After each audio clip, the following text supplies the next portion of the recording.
Hello everyone, I'm Santiago and today I'm going to be testing the Metro franchise on the RTX 2070 Super. So it will be Metro Redux, so Last Light 2033 and Metro Exodus, the Enhanced Edition, which is Raytracing only. Probably the Standard Edition as well, so let's get started. First game, Metro Redux 2033, 1440p, high settings. I think very high is not worth it, honestly, but we'll do it anyway. We have GPU power to spare. So we apply, and we get over 150 FPS. If you look close to foliage, you'll drop to 120. But 1440p is completely fine, as you can probably notice. So I'll quickly swap to 4K. You can do 1440p 144, and let's do high settings at 4K. Looks almost the same in my opinion, at least. Visually, I don't think you're missing on anything. So there we go, high settings, 4K. And we're getting 90 FPS. When looking close to this foliage, you get 60s because performance impact. So yeah, that should give you room to spare in case you are very close to an enemy, which usually you are, to avoid dropping below 60. So yeah, I love this game. If you haven't played it already, Metro 2033 is amazing, especially the Redux version. Visually, I like the grittiness of the non-Redux edition, but there's lots of quality of life improvements that I think improve the experience significantly. So if you can play this one, I think it's a good idea. Very enjoyable. Not open world. The open world one is Exodus. So if you're tired of open world everywhere, this is a good option. So yeah, let's jump into the next one. Before, yeah, the flying creature grabbed me. Metro Last Light Redux. So this one is basically Metro Last Light, but renamed to Redux. The original is being given away for free right now until May 25th. So if you are watching this video when it came out, there's a link in the description to grab it for free. It runs basically the same as the Redux version. I didn't include all the DLC, so I highly recommend it.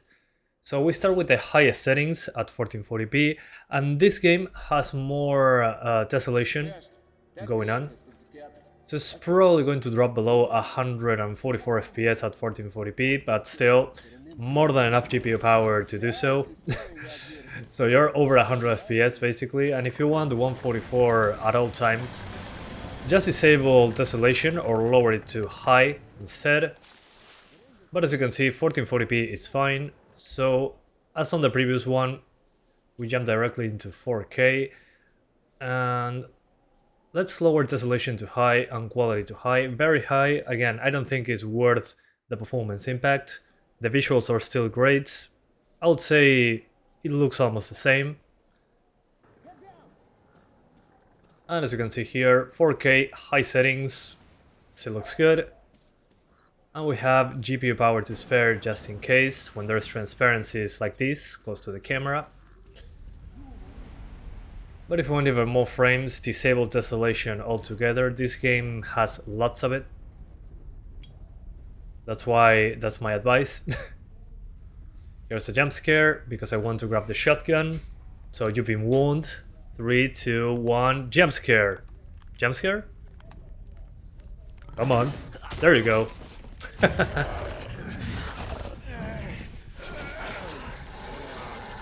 Oh man, but it looks so good at 4K. And to think that I played this at below 1080p. Like below 720p when I first played this. At 40 something FPS. I was blown away still. Alright. But it's so insane that I can see the small details on the guns. Looks amazing. And I'm getting into combat just to get something more demanding on screen.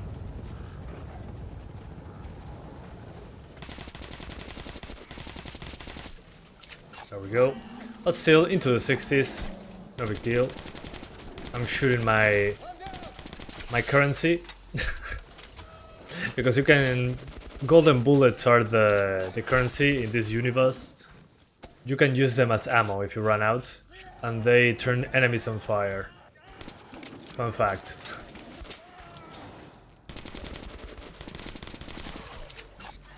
Anyway. There we go.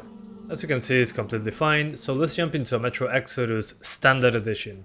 Alright, now we're playing Metro Exodus Standard Edition, the one that has ray tracing, but it's not ray tracing only like the Enhanced Edition. We're doing 1440p on Ultra. There's also Extreme, but we're not using that one. I think it's a waste. Motion blur low is the lowest I can go. DX11 because it ran a little bit better. Tessellation on, and I forgot the anisotropic filtering at 16 times. And if you use DX12, you also have DLSS, but it's an older DLSS version that doesn't look particularly great. So I recommend you stay away from that one. If you want to use DLSS, play the Enhanced Edition, at least in my opinion. So on Ultra, you can get 60s at 1440p. So this would be my advice if you want to play this version instead of the Enhanced Edition. Personally, if I had only this card... What the hell? I couldn't shoot him. Okay, that's weird. Anyway, if I had to choose, usually with an RTX card, since the DLSS on the Enhanced Edition is so good, it's one of the best implementations I've seen, I would recommend you go for the Enhanced Edition, not this one. The ray tracing that you can play on this one is very different. It's basically rasterized stuff with ray tracing on top of it, which looked nice when it came out. But on the Enhanced Edition is a complete makeover, visually speaking. So yeah, this version is fine, but I recommend if you're playing this one at 1440p. But it's included for free, the Enhanced Edition, with this version of the game. There's screen space reflections there. So yeah, this was just as a curiosity. So you can do 1080p Ultra, 1440p Ultra, or 4K at 30 frames. Let's jump into the next one, which is the Enhanced Edition. Alright, now Metro Exodus Enhanced Edition, ray traced only, so global illumination across the board. 1080p, quality on Ultra, I'll explain you why in a second. No motion blur or on low, ray tracing on high because Ultra is a little bit too much and normal is a little bit too low. No DLSS in this case. And reflections, you got hybrid and ray traced. If you put it on hybrid, it's basically screen space. So I recommend you keep it on ray traced in this case. Tessellation on and on a little extra FOV. So since this is 1080p, I chose Ultra because if we're on high, the reflection option will vanish. So this is why we're on Ultra right now. And no DLSS. And we're in the forest level. And as you can see on 1080p, even with high ray tracing, seems to be okay. Okay, got him. Got him. So as you can see, we're basically 50 to 60 frames. So my advice in this case, even being 1080p, I recommend you enable DLSS for this one. Because DLSS in this game looks incredible, at least in this version. In the non-ray trace version, it doesn't look particularly great. It was one of the first implementations. This one is, I think, 2.1. So quality DLSS on 1080p, Ultra settings, high ray tracing, not Ultra, and reflections ray traced. So you get the full package. You get the reflections. Some of the stuff is still screen space. It's not 100% ray trace reflections, unfortunately. Depends on the body of water you're looking at. But yeah, it looks great. For 1080p, with quality DLSS, if your screen is 1080p, you're losing nothing. So, yeah, and we're also CPU bound, actually. The GPU is not maxed out. So yeah, the ray tracing really pushes the CPU much more. So yeah, 1080p as you can see is fine. Let's try 1440p. For 1440p I'm going to keep the same settings, but DLSS on balanced. At 1440p balanced DLSS, at least in my opinion, looks good. Okay, so same settings again, but this time 1440p. So 1440p Ultra, so we have access to the ray tracing for the reflections, high. If you don't care about the reflections, put the game on high and hybrid reflections if it shows up. Balance DLSS and tessellation on, and that's basically it. And this is still 60 frames. Again, I'm using DLSS heavily on this one because it's one of the few games where it looks incredible. I would say even looks better than native. Native that is only TAA, I don't know why. In this game it looks amazing with DLSS. Although there's some ghosting in shiny surfaces. In specific shiny surfaces. But still, I played this game on my main computer personally with performance DLSS at 4K, so it's basically 1080p internally, but it looks good, so I don't mind. But again, personal preference. I'm just targeting 60. I'm being ray traced. Usually you want upscaling techniques to be in full gear. Oh, I failed. So close though. I don't know how they didn't see me yet. How did I fail that one? What the hell? Okay. That's alright. I'm not mad. I'm here. Come fight me. Have fists. Gone, reduced to atoms.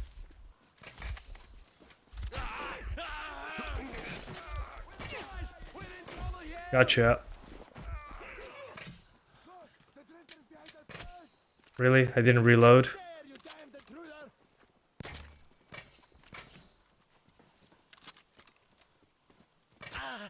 Okay.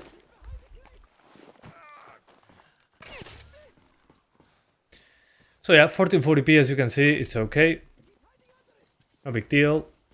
Looks great. And you have those reflections that I was talking about. Let me show you that very quickly. So some of it is screen space, but some other geometry is ray traced. So transparencies are not reflected, unfortunately, on the ray tracing part, but the geometry is. That's why some stuff disappears on looking down.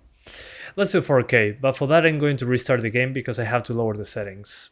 Alright, so now it's time for 4K. I restarted the game because I lowered it to high, and this game is only preset bound, so there's no options. Oh, you can actually turn off motion blur in this version. Interesting. Well, I'll turn it off. Ray tracing high instead of ultra, DLSS on performance, which is internally 1080p, upscale to 4K, which sounds pretty bad, but actually looks pretty good. This is what I use when I play this game in real life on my main computer. Okay, yeah, they changed to motion blur. There we go. And as you can see, we're at 60 frames. Of course, if you don't mind 30 frames, you can always disable, lower DLSS instead. But hey, looks gorgeous like this. You miss out on those ray trace reflections, but still, the game looks amazing. There's very few places with heavy reflections. I mean, the water reflections.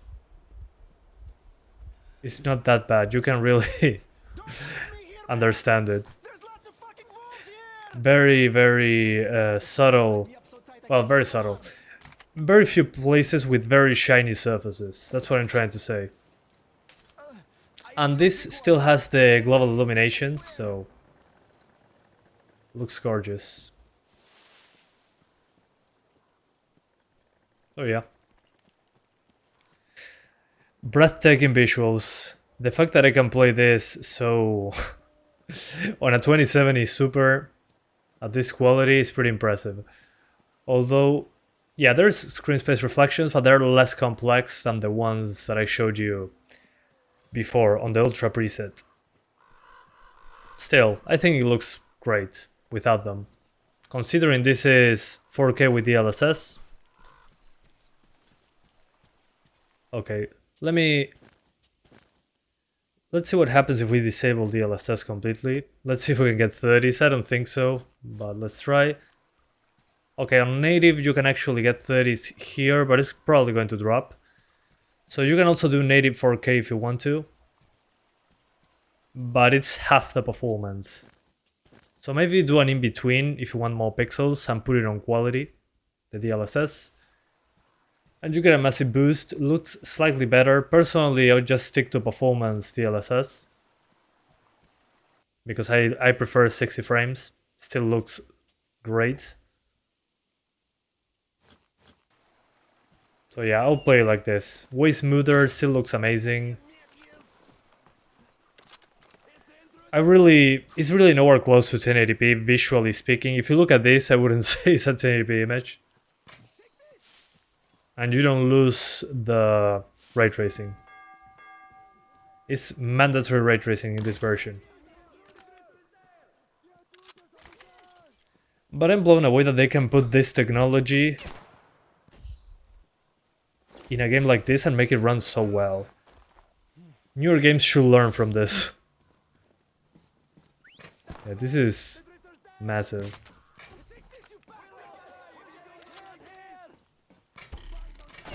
It's been a couple of years, I know, since this came out, but it's still bleeding edge, in my opinion. Considering that there are more RTX cards nowadays. Yeah, imagine how well this would run on the 40 series, actually. That they have better ray tracing performance. Anyway, that's it for now. Thank you so much for watching this video. I hope you enjoyed it, and I'll see ya next time. Bye guys. Thanks for watching.